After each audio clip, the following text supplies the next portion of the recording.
नमस्कार, मैं पूजा यादव और आप सभी का स्वागत है स्वदेश 24x7 पर। आप देख रहे हैं हमारा खास प्रोग्राम सटीक इलाज, जहां हम आपको आपके स्वास्थ्य और इलाज से जुड़ी सटीक जानकारी देते हैं ताकि आप अपनी सेहत का ख्याल रख सकें। ऐसे में आज बात करेंगे शरीर के सबसे अहम हिस्से यानी कि ब्रेन की। आज इस खास बातचीत में हमारे साथ जाने माने न्यूरोलॉजिस्ट डॉक्टर आलोक दीक्षित जुड़ने वाले हैं। डॉक्टर, आपका बहुत बहुत स्वागत है हमारे शो पे। सर, हम सब जानते हैं कि दिमाग हमारे पूरे शरीर को नियंत्रण करता है, हमारे शरीर का बहुत ज़रूरी हिस्सा है। लेकिन जब ब्रेन से जुड़ी समस्याओं की बात आती है तो अक्सर लोग या तो लापरवाही कर देते हैं या उन्हें एक सटीक या अच्छे से जानकारी नहीं होती इसके बारे में। तो सबसे पहला सवाल आपसे यही रहेगा सर कि ये जो ब्रेन पावर हाउस हमारे शरीर का कहा जाता है, किस तरह से ये वर्क करता है और इससे जुड़ी वो कौन सी आम समस्याएं हैं जो अक्सर लोगों में देखने को मिलती है, और किस तरह से इन समस्याओं का जो है वो इलाज कर सकते हैं, कैसे इनको जान सकते हैं?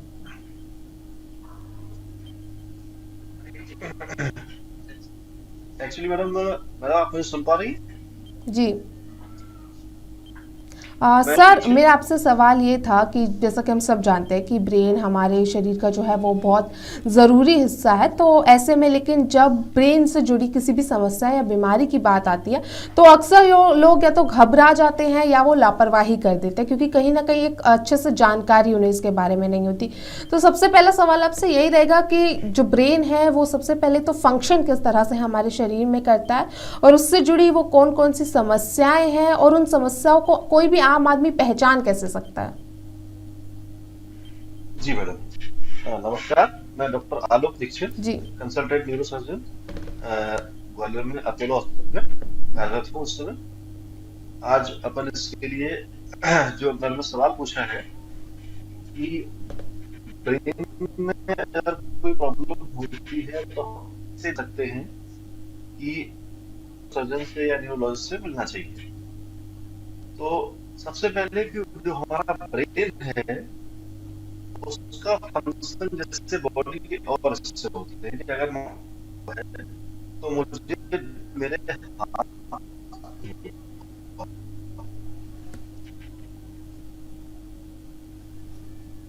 अगर ब्रेन में तकलीफ है, ब्रेन हमारी बॉडी को सर से पैर तक एक ये डॉक्टर को समझना होता है। पेशेंट से पूछने के बाद पेशेंट की कंप्लेंट और वो कंप्लेंट के किस हिस्से से रिलेटेड हो सकती है, या फिर ये कंप्लेंट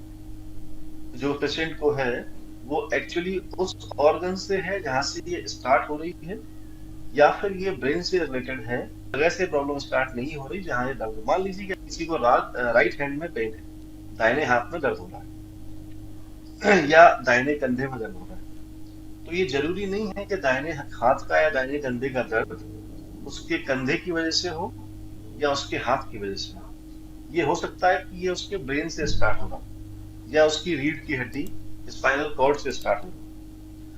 तो ये डॉक्टर को दिखाने के बाद ही तय होगा। डॉक्टर अपनी जांच करके देखेगा या अपना क्लिनिकल हिस्ट्री पूछ के बताएगा, समझेगा कि एक्चुअली दर्द की स्टार्टिंग कहाँ से है, दर्द का कारण क्या है। वो कारण एक लोकल कॉज है। लोकल कॉज मीन्स कि अगर हाथ में दर्द है या कंधे में दर्द है तो वो कंधे की किसी प्रॉब्लम की वजह से स्टार्ट हुआ है, या फिर आपके स्पाइनल कॉर्ड से स्टार्ट हुआ है, जो आपको बोलेंगे रैपिड पेन या कह रही है ब्रेन से हुआ और आपको हाथ में या कंधे आप सुन पा रहे जी। डॉक्टर आलोक, जैसा कि आपने बोला कि कई समस्याएं हैं जो स्पाइनल कॉर्ड से भी हो सकती है, और उसको भी यकीनन स्पाइनल कॉर्ड भी हमारा एक महत्वपूर्ण हिस्सा है जिसके ऊपर एक पूरी तरह से आपकी लाइफ डिपेंड करती है। तो सर, आगे हम आपसे जो है स्पाइनल कॉर्ड के बारे में ही जानना चाहेंगे कि इससे जुड़ी किस तरह की समस्याएं आम जीवन में देखने को मिल सकती है, वो भी अब जब लोग काफ़ी लंबे समय तक एक पोजीशन में लोगों की सिटिंग रहती है और लाइफस्टाइल में काफ़ी कम जो है वो एक्सरसाइज कर पाते हैं या फिर एक्टिव रह पाते हैं। अक्सर आजकल जो बहुत कॉमन प्रॉब्लम लोग फेस करते हैं वो है ज्यादातर लोगों की लाइफस्टाइल सिलेक्टरी है। उन्हें बहुत करना पड़ता या उनका चलना फिरना या डेली एक्टिविटी मशीनों के द्वारा आजकल चीजें बहुत आसान हो गई। अब किसी को जो पहले लोग काम किया करते थे उस तरीके से फिजिकल लेबर नहीं करना पड़ता, ज्यादातर काम मशीनों से होते हैं। ऐसे केस में क्या हो गया है, और आजकल की वर्क स्टाइल जो हो गई है, जैसे बैंक में जॉब करने वाले लोग, आईटी इंडस्ट्री में जॉब करने वाले लोग, इवन डॉक्टर्स जो लगातार बैठ के ओपीडी में पेशेंट्स को देखते हैं वो, या जो टेलर्स वाला जॉब जो करते हैं वो, ऐसे लोगों को जो लगातार एक ही चेयर पर बैठ के घंटों काम करते रहते हैं, उनको अक्सर बैक पेन की समस्याएं देखी जाती है। वो बैक पेन सर्वाइकल हो, गर्दन का दर्द हो, या कंधों में दर्द हो, या फिर नीचे कमर का दर्द हो, ये समस्या बहुत कॉमनली देखी जाती है। और इस समस्या को अगर ये चीज लाइट स्टेज में है, हल्का फुल्का दर्द है, तो अपन फिजियोथेरेपी एक्सरसाइज या अपना रूटीन चेंज करके,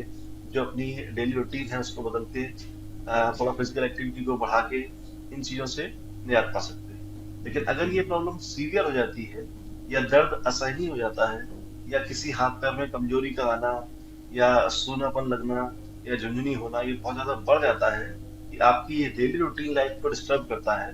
तो ऐसे केस में आपको तुरंत ही डॉक्टर से सलाह लेनी चाहिए। जी।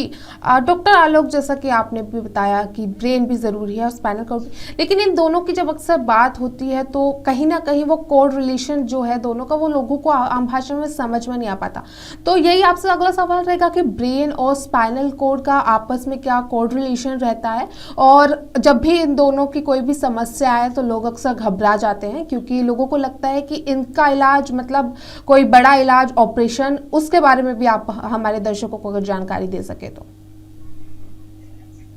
देखिए, लोगों के दिमाग में एक जो मिथ चलता है, जो कॉमनली लोग सोचते हैं कि ब्रेन या स्पाइन की प्रॉब्लम होती है तो अगर डॉक्टर ने ऑपरेशन बोल दिया तो कोई, तो पता नहीं क्या होगा, एकदम से हाथ पैर चलना बंद हो जाएंगे, हम बिस्तर पर लेटे रह जाएंगे, कुछ कर नहीं पाएंगे। ये सवाल मुझसे कॉमनली ओपीडी में पूछा जाता है जब भी मैं किसी को सलाह देता हूँ कि इस केस में ऑपरेशन होना है, चाहे वो ब्रेन का या रीढ़ की हड्डी का हो। इसमें एक चीज समझने वाली है कि उनके पास ना जाके कि डॉक्टर ऑपरेशन बोल देगा, डॉक्टर पे ना जाके आप अगर लंबे समय तक अपनी प्रॉब्लम को खींचते रहते हैं तो फिर प्रॉब्लम उस स्टेज पे पहुंच जाती है कि ये चले कि ऑलमोस्ट 95% से ज्यादा स्पाइन की प्रॉब्लम्स, रीढ़ की हड्डी के दर्द की समस्या है, चाहे वो सर्वाइकल पेन हो या कमर का दर्द हो, और टाइम से डॉक्टर के पास अगर आप पहुंच जाते हैं तो आपको 5% से ज्यादा टाइम आपको डॉक्टर सर्जरी एडवाइस ही नहीं करेगा। बहुत सारे लोग इस डर से कि डॉक्टर वो सर्जरी बोल देंगे, महीनों इवन सालों तक, मेरे पास ऐसे पेशेंट आते हैं जिनको 5 साल से दर्द हो रहा है और उन्होंने अपना लोकल में ही किसी मेडिकल शॉप पे जाके दर्द की दवा खाते रहते हैं, और जब वो इतना हो जाता है कि दवा असर करना बंद कर देती है तब फिर उनको डॉक्टर के पास अल्टीमेटली आना पड़ता है।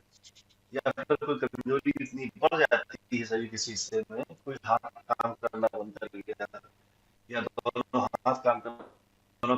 बंद कर दिए, तो समस्या इतनी बढ़ जाती है,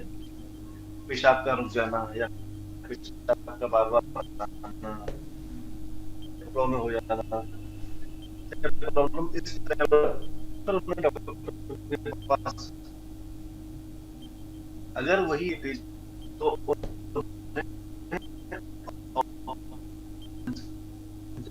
तो ये चीज समझने वाली है, स्पेशली ब्रेन, दिमाग और रीढ़ की हड्डी और हार्ट। आप जल्दी डॉक्टर के पास ठीक बिना किसी ऑपरेशन के, सिर्फ दवाइयों से ही, या इवन बिना दवाई के भी एक्सरसाइज से, फिजियोथेरेपी की रिक्वायरमेंट है। अगर आप कंसल्ट करेंगे तो आपको हो सकता है कि आप उस स्टेज तक ही ना पहुंचे, तो ऑपरेशन कराना आपका काम दवाइयों से ही और लाइफस्टाइल। जी डॉक्टर, लेकिन आजकल अगर बात करें सर्वाइकल बहुत सुनने को मिलता है, और इसी के साथ आमतौर पर जो लोग ऑफिस वर्क करते हैं या लंबे समय तक एक पोजीशन में बैठे रहते हैं क्योंकि मोबाइल और कंप्यूटर में अक्सर पूरा दिन बिताते हैं, उनमें अक्सर सर्वाइकल की दिक्कत सुनने को मिलती है। तो ऐसे में अब सवाल ये रहेगा आपसे कि सर्वाइकल क्या समस्या है और किस तरह से इसके शुरुआती लक्षण रहते हैं जिसकी वजह से इसको शुरुआती तौर पर ही रोका जा सके।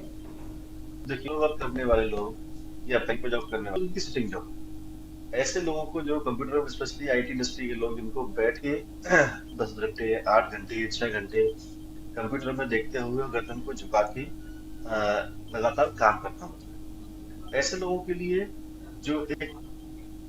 एज डॉक्टर में परामर्श दूंगा कि आप लोग अपनी लाइफस्टाइल में थोड़ा सा चेंज, काम बंद नहीं कर सकता कोई, किसी नौकरी को छोड़ के अपने घर में नहीं बैठ सकते हैं, काम छोड़ना भी नहीं, थोड़ा सा अपनी लाइफस्टाइल को चेंज करना है। लाइफस्टाइल चेंज मींस,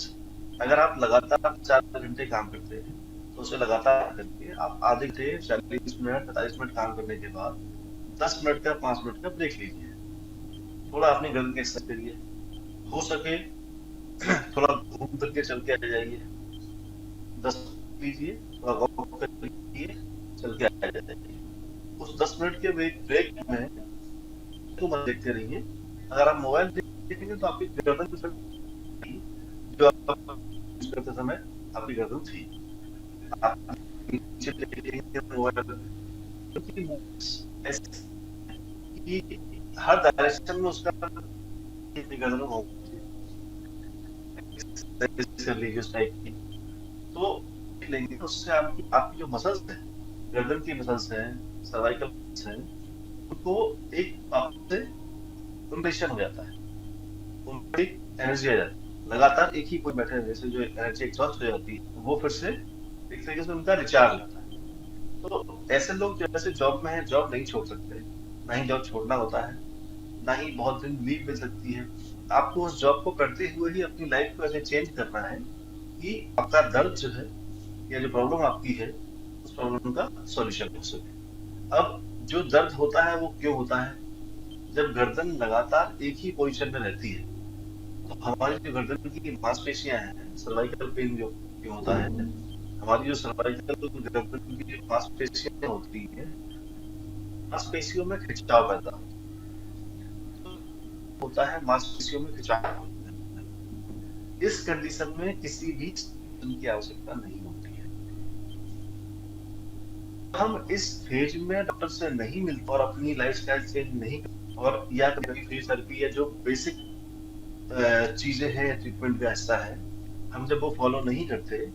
तब ये प्रॉब्लम लॉन्ग टाइम है, 1 साल, 2 साल, 3 साल, 5 साल, ऐसा एक लंबे समय के बाद ये प्रॉब्लम सीवियर हो जाती है। जब एक लेवल से ज्यादा मसल्स एग्जॉस्ट हो जाती हैं तो फिर मसल्स जो स्पाइनल कॉर्ड को सपोर्ट करती हैं, वो स्पाइनल कॉर्ड में चेंजेस आने शुरू हो जाते हैं, और अल्टीमेटली फिर ये प्रॉब्लम हो जाती है कि अगर आपको ऑपरेशन कर लेंगे तो इन्हें उस चीज की जरूरत ही नहीं पड़ेगी। आलोक, आपका बहुत बहुत शुक्रिया तमाम जानकारी के लिए और आपके समय के लिए। फिलहाल के लिए इस एपिसोड में बस इतना ही। देखते रहिए स्वदेश 24x7।